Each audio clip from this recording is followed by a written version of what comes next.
Right, we're going to be voting for our picks in the following categories. We've got Team of the Season, Manager of the Season, Player of the Season, Young Player of the Season, under 23s only, Quote of the Season, Signing of the Season, What the Moment of the Season, Favourite Upfront Guest of the Season, and finally, the moment I will always associate this season with is... Love that. Really looking forward to getting stuck in. But before we do, Chloe, myself and all of the Upfront team want to give you a massive shout out because you won an award not so long ago.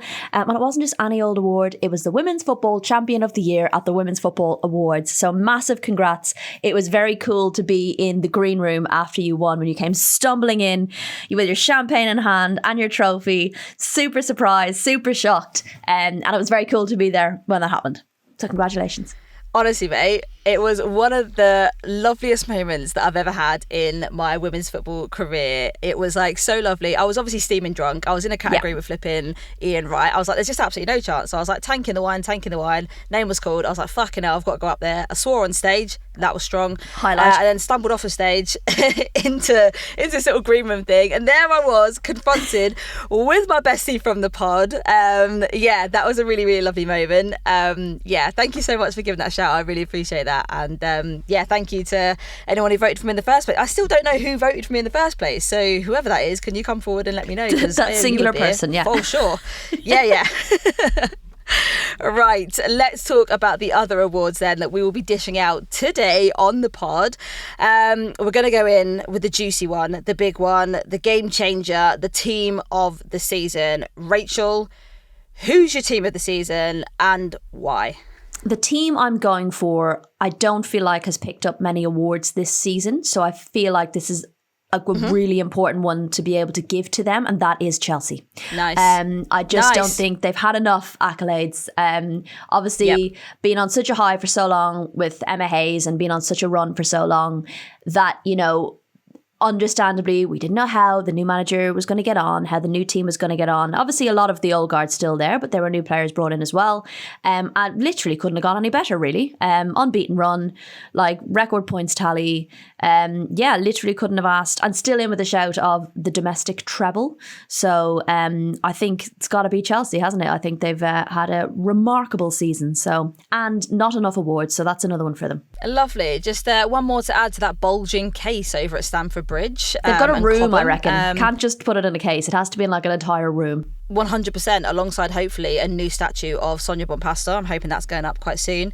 My team of the season, probably a little bit of a biased one, but also I think you've got to give them their flowers. Man United, finishing the season on third with 44 points, only 1 point between them and Man City, picking up that Champions League spot and on an early game as well, like one game before the end of the season. They have had the most turbulent year in terms of their ownership, just not helping the situation at all. I can only imagine, the lack of confidence that sometimes comes in and the vulnerability that some of the girls must have felt throughout this season if they listen to their owners sort of tell them how they're not that important and how they're second place to the men's squad, and them having to fight and prove and struggle and deliver performances on the pitch to finish third in the season and only 4 points off of Arsenal on second. I think absolutely fair credit to them. And as well as that, you've got to give a massive shout out to Fallon Tullis-Joyce as well as being a massive part of that squad. So yeah, that's my team of the season because I think they've had a lot of heart and overcome a lot of battles to finish in that position. So credit to you,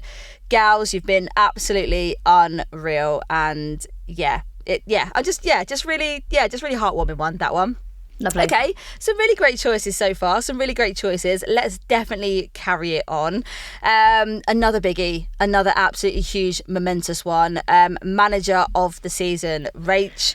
Who have you gone for? Go on. A little bit rogue with this one. I'm not sure people would have expected me to pick it, but I am actually going to go manager of the season for Sonia Bonpasta. You've done it again. No, I mean, listen, you're stepping into massive shoes, a dynasty in the WSL, taking over from Emma Hayes, And I think she's done it very, very well. Really, I guess, integrated herself in with the fans and stuff, but also with the media. I think they've done a really good job of, introducing her to us and doing some stuff. Like they did a nice little Christmas drinks thing with media, and she came, and, there's a real willingness to get involved, get to know the people in and around the game, understand the fans, understand the club. And I think she's done a very good job of doing that, and a very welcome addition to the WSL. Yeah, you've also, I know, like, obviously she's come into an absolutely, like, ridiculous level of elite talent, but when you think really about had it, to wonder where she was going to take that squad, and the fact that she's taken them one step further in her first year is an absolute testament to her. Like, that doesn't come overnight just because you've got a great squad. That comes because you've built, a really good energy with the players, that you understand them, you've been there and done it. Like, yeah, I think the respect that she's earned from the players at such an early stage is already really testament to that. So yeah, not another one for another award, not for another an incredible one. But again, very much well deserved. Okay, I have gone with Renee Slegers. I think she's been absolutely outstanding since she came on. She had such an uphill battle. She had so much work to do in getting the squad back to enjoying playing on the pitch and turning those tears into smiles again. And I think she did just that. It was definitely the boost that Arsenal needed. I think, coming in as an interim manager, getting those 10 wins and a draw in her first 11 matches was absolutely incredible, and is definitely a part of the big reason that they've managed to secure that second spot and that Champions League qualification again. Obviously, they've appointed a head coach. Obviously, Arsenal really, really confident in her ability to take the team forward and that she's the right fit for the team.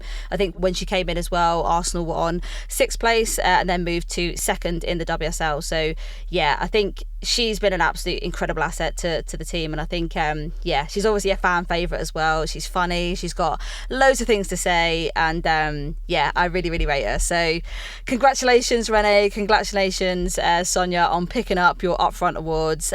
Here's to many, many more years as incredible female bosses in the WSL.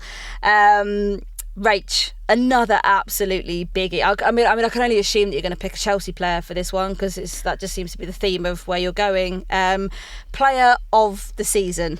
I'm actually going to give it to Mariona Caldente. Whoa! Didn't realise you appreciate there are other teams in the WSL, to be honest, It's funny because I've been told I've not praised Chelsea enough, so I can't win. I think she's been superb. She's been such an asset. I know these are like WSL awards, but she's been such an asset across all competitions, particularly in Champions League, bringing that experience. I think adapted very well to English football, has had to play in multiple positions as well. Whether that's in the 8 or the 10 or on the left, I think she's adapted quite well in those different positions, and just been a linchpin in that Arsenal squad. So for me, I think one of those kind of identifiers of those moments was even in the Brighton loss. She was the one running constantly. Obviously it had a really busy end to the season, tired, and she somehow found that energy. So she's going to be mine. What about you? I'm intrigued. I think this will be a good one. Okay, well, obviously not one for, really going into the goalkeeper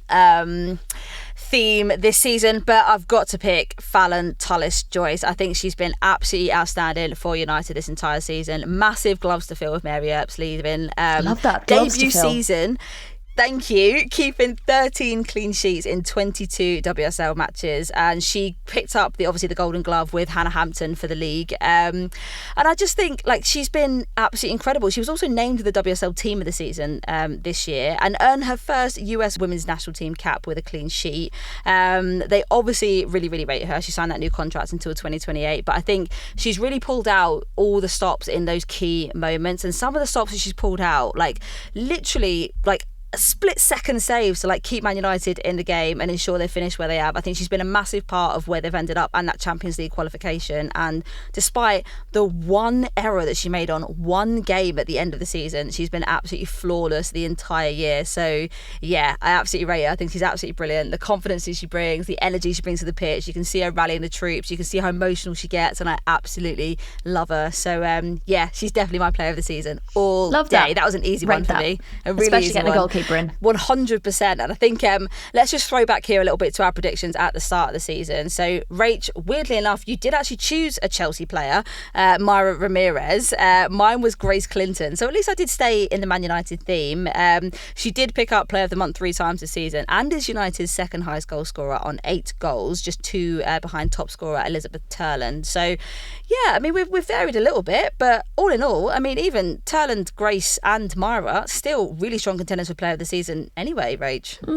I think Myra's maybe not had as big an impact this season as perhaps she had in the half that she played last season when she came in. But, you know, that's understandable. Chelsea have had quite a lot of depth. They've been able to rotate and these things happen. Sometimes you're not banging in a goal every single time. So, and then she got injured towards the end of the season as well. But I don't think it was that rogue a choice, but maybe, I don't think she's in contention for Player of the Season this season, but no doubt many more to come. All right, well, maybe next season then you can carry on your Chelsea-themed awards nominations. Right, let's get stuck into Young Player of the Season. These are the youngsters under 23 who have really stood out to us. So, Rach, who have you gone for? So we touched on this player last week and we were kind of looking at Liverpool's season that might give it away. But Olivia Smith, for me, has been quite the revelation.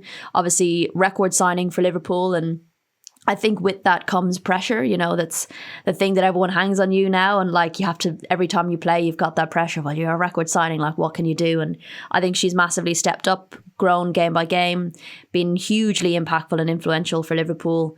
And yeah, I think she's really lit up the stage a little bit. And I actually think youngsters generally have been brilliant across the season. I think that's been quite a standout thing. We've seen it at City where players have had to be thrown in at the deep end. We've seen it in Leicester at times and teams across the season bringing in their youngsters to play. So I think to actually get that nod is difficult because there's been some really good performances from young players. You know, Aki Beaver-Jones, another one, for example, who stood out for Chelsea. So, you know, there's a lot of them. And I know the player you're going to pick has been, you know, I nearly picked her myself. So I think, it's quite exciting to see how much young talent there is. I think that's a really good choice, to be fair. I think, I could have easily gone with Olivia Smith. I think she's been so explosive for Liverpool. I think, you know, there's so many situations that she's found herself in, like these crazy one-on-one situations where she's picked up the ball and just been not even selfish, but just like there's a confidence in her ability to drive on, take on players and get in front of goal into incredible goal-scoring opportunities. And I love that spiciness and that spark about her. I think she's been absolutely incredible. I think also ABJ, I had the fortune of sitting next to her at the Women's Football Awards, weirdly enough, and she brought her sister along, and you know, it's just one of those moments where you're kind of like, you sat down, you're like talking to like who you're with and around the table, and you look to your left and like ABJ's just sat there casual. They've literally just won the league with like 20 games to spare, and she's just having the most relaxed, chill time of her life, like just talking to her sister about like what she's got in a little goodie bag and stuff, and just like so lovely. And we ended up like in a little chat about like, you know, how the Euros is going to go and like what she's looking forward to and like the excitement around whether she's going to be chosen, and she was just like the loveliest, most humble person. Yeah, she's like, very nice. How you're so talented. It's horrible sitting next to you. Like, I feel like I just haven't achieved enough by 35. Do you know what I mean? Like, definitely. Yeah, that's the other annoying thing about these youngsters, actually, is that they constantly remind you how little you've done with your life. But never mind. They're too young. They are too young. Another person who is going to make us feel even more useless. Yeah, nice one, mate. Thank you for that. Shakira Martinez, for me, is definitely my young player of the season. I think, again, I was kind of saying how fortunate enough I have been to kind of see West Ham play a couple times, like live this season. And I think she's been so impressive. Another like super talented youngster, not afraid to drive at players and not afraid to kind of, I don't know, have that ambition to just take the ball up the pitch. Like also her work rate is absolutely unmatched. She'll go up the pitch and then also drop back, help defend. Like the stats speak for themselves, like 12 games, 10 goals in the WSL, picked up the Rising Star Awards, and rightly bloody so.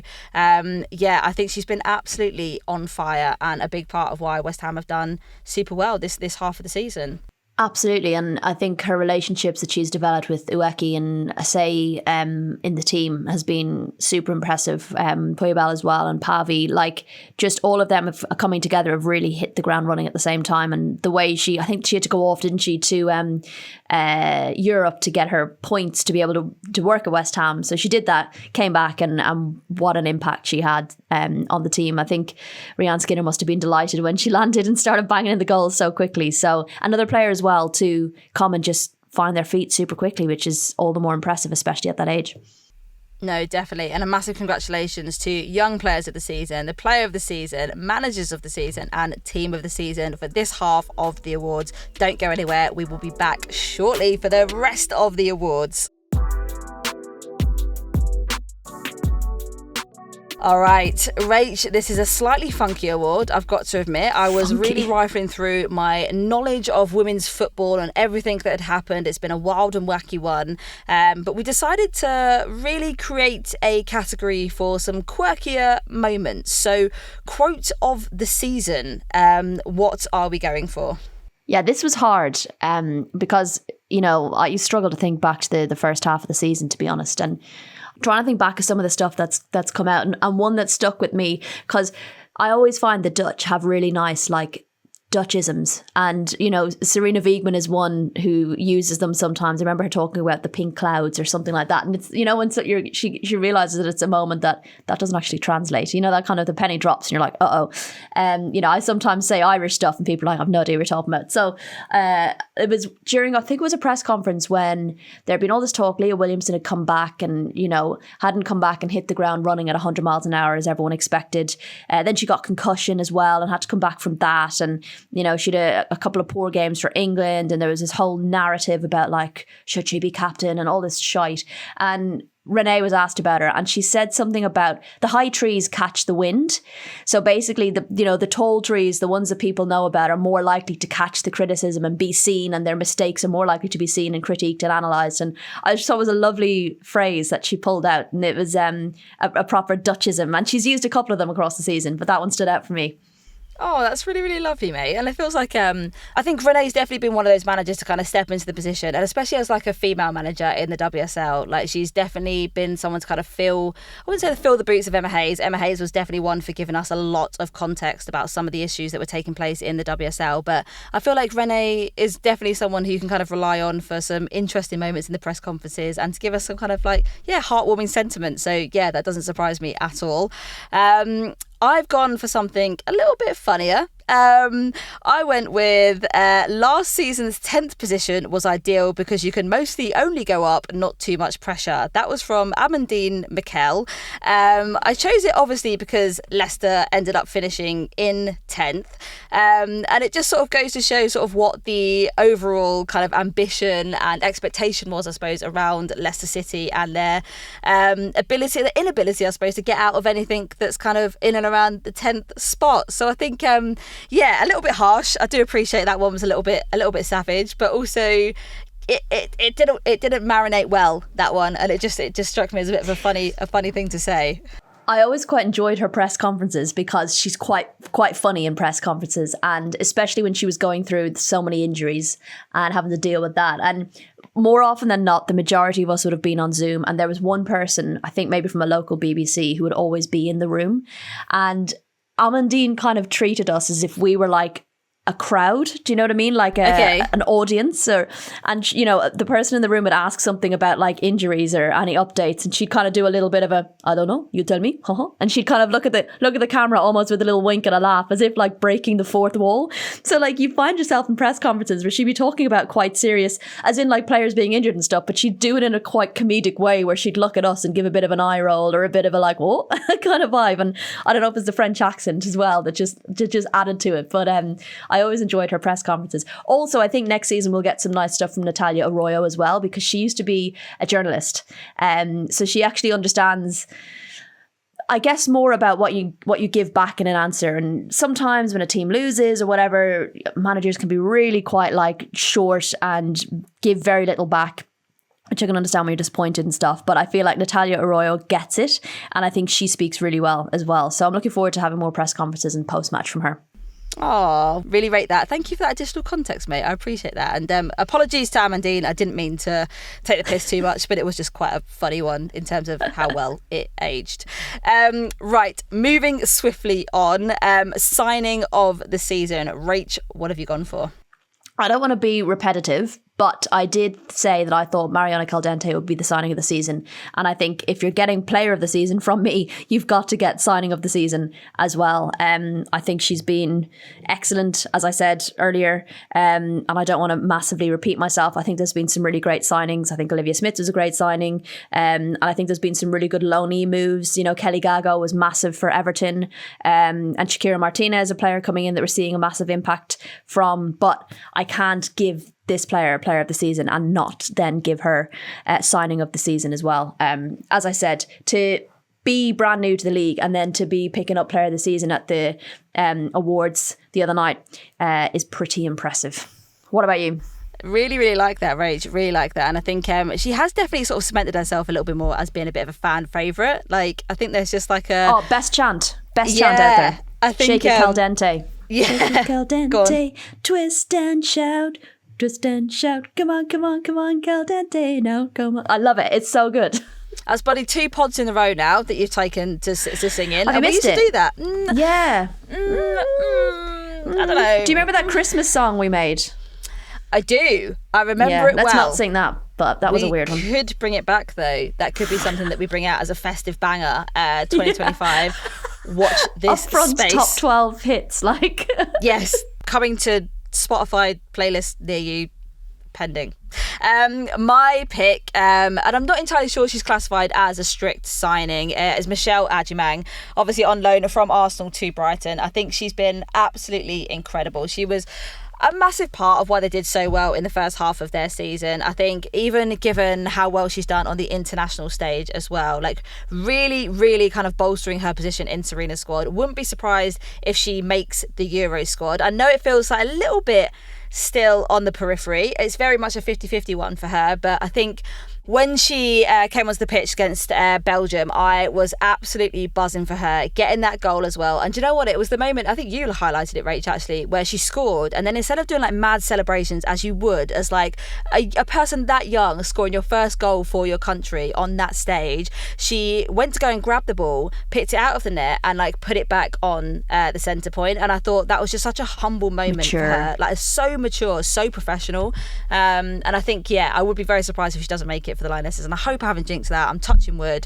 Yeah, she's just a really like lovely young talent to watch, and I've really enjoyed watching her play this year. So yeah, she's definitely my loanee signing of the season. Yeah, what do you think about that, Rach? Go on.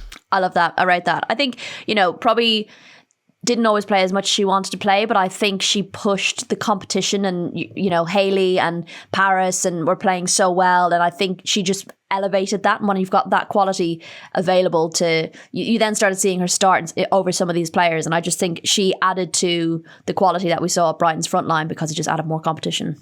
Yeah, love that. Absolutely love that.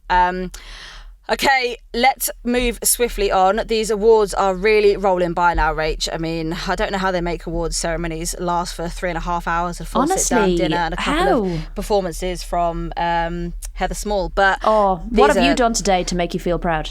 Let me ask you. No, not really. I didn't even eat breakfast this morning, but it is what it is. We're getting towards the end of the season. We're wrapping up another year, Rach-ish, until the Euros start, in which case it feels like the year started all over again. Anyway, Rach, your what moment of the season, what are you saying? I think I'm going to go with Palace's manager merry-go-round, because I think that was one of the first what the moments I had when I saw that they'd sacked Laura Kaminsky. And then I had it again there last weekend when Leif Smurd left / was sacked / decided to leave himself. We don't know what one, but that just felt very odd. It felt kind of like Jean-Luc Vasseur, was it him who was there for about like half a minute? Good times. Yeah, or Robert DePau, like just some of these manager choices and then brief managers like sackings, I just find very odd, particularly at Palace, because I just love to know what they thought was going to change and then what didn't in the Did they legit think they'd stay up with that guy coming in and having 10 weeks and then in 10 weeks saying, actually, you're nothing what like we expect? Like, was that the deal? If you come in, you have to stay up to keep your job? Like, I just find it all very, very strange. Very what's your what the moment? Well, I we initially heard rumours of this, I think, just before Christmas or just after, and someone said in passing conversation, probably Tom Gary on Twitter, there's going to be a reversion to the Women's Championship name going back to WSL 2. And I was like, you're taking the piss. We've been there. It wasn't great. No one really liked it. Did a good job of making it the championship. Makes sense. Everyone knows where they stand. And also, it's quite nice to have two separate and distinct names. It doesn't make it feel like it's a second version of the better thing. Lo and behold, it was dropped last week that we are going back to the WSL 2. And I just, for the life of me, cannot understand who has been consulted on that. One, who put it forward as a name in the first place. I would have even understood had they called it something completely different. But to revert back to what it was in its heyday, an era that we're trying to get away from, and then to make it sound like it's like, you might as well have called it WSL B, like the WSL B teams. Like, what is the point? It's not a second version of the WSL. It's a completely different league with completely different teams, completely different structures, clubs with completely different identities. It's not a lesser version of the WSL. It's a different league. So call it a different name.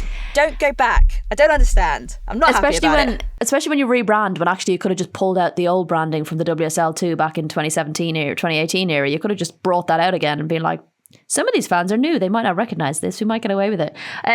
Yeah, I agree. And I've seen some people say things like, oh, well, for new fans, it's quite confusing to have like something called a championship that isn't the top team. And like, especially when you've got Champions League. And I'm like, it's really not that confusing. They do it in the men's. You've got Premier League and Championship. It's not that confusing. People will understand. Yeah. Great. Well, those are what the moments of this season. We predicted at the start of the season that Rach, you said it was going to be a new bookings record in a game. That hasn't happened as far as I'm aware. I think it was like the 8 bookings of a Man City game, wasn't it, at the start of last season? Was it 11? Yeah. Christ. Well, thankfully, we've not seen that again replicated for this season. So that didn't come true. And I think that's pretty much the only thing you've got wrong in your predictions. That was really hard, though, to be fair. Like, I was like, I don't even know what to predict. Like, I don't even know what could be weird. The reason it's what is because it's so unpredictable. So how do you predict the unpredictable? Literally that. Well, I said there was going to be a sellout at Stamford Bridge, which I thought could be on the cards. Didn't happen, but the attendances did at least increase a little bit for some of the major games, which was really lovely to see. So I'll kind of take that as a win, actually. I'll kind of take that as I mean, it's not like an outlandish thing. It wasn't like there was going to be like, I don't know, 12 pitch invaders that were all going to do like a big dance or whatever. It was like quite a bog standard prediction of what the actual but yeah, those are our what the moments of the season. Okay, our second from last award, our favourite upfront guest of the season, and we have had so many incredible guests come on. This is a really hard one to pick because we have had some absolutely stellar episodes. Rach, who have you picked as your favourite guest of the season? This was really hard because I enjoyed all of the guests. They all had something different to talk about and it was all super interesting.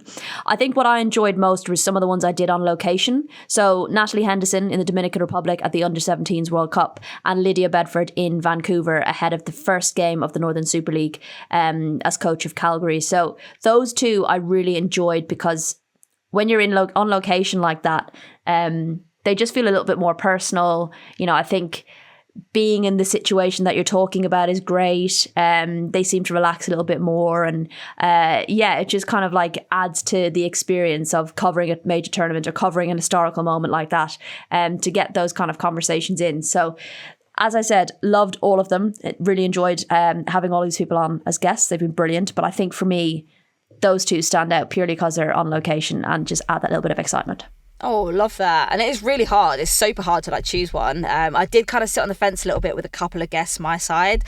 So I did go Tanya Oxtoby. I absolutely loved having her on. She's such a good personality. She was obviously in the studio with us, which is always like really good fun when we kind of have a little bit of a chat and a laugh about things like before the pod starts. And I think she was just so super honest and open with the experiences that she had. And I really rate just who she is as a person. And I think that was probably like one of the most fun podcasts I think we've had this season. And I've also got to say, and it was a big moment for me personally, having Kerry Davis on the podcast. And I think, we've had some really super moments like Mary Phillips, another one, going down to go and see her down in South London and being there at the men's ground where she coaches. And Kerry Davis, another icon in the game. We just sort of like, you don't appreciate sometimes when you're speaking to sort of people who've been in the game for far, far longer than you have, just how far things have come and the challenges and barriers that they've gone through. And, you know, we're sitting here and obviously moaning about a ridiculous logo with the WSL and the WSL 2, but they had to fight 5 times hard on much deeper issues that, you know, us even getting to a stage where we're arguing about the colourways of a new logo for a new league that's been created in a private limited company is almost feels like a privilege in a way, and it's because people like them have fought the way and kind of made sure that we're in a situation that we are today. So yeah, those have been the inspiring ones and the ones that have meant quite a bit to me this year. So Love that. They've been amazing. Very good choices. Okay, Rach, time has absolutely flown. We are at the absolute last award of the Upfront Awards ceremony this year. The last award is the moment I will always associate this season with is. What are you going for? What have you chosen? Relegation BS. Just, I'll always associate, like, it's going to be one of those where you'll look back on it in a few months going, did that really happen? Did we all legitimately have to have conversations about why relegation's important? Like, yeah, quite a fundamental part of the sport, and in a league that is currently being dominated by one team with the same kind of top 4 in the top 4 more often than not, having that jeopardy at the bottom is so important.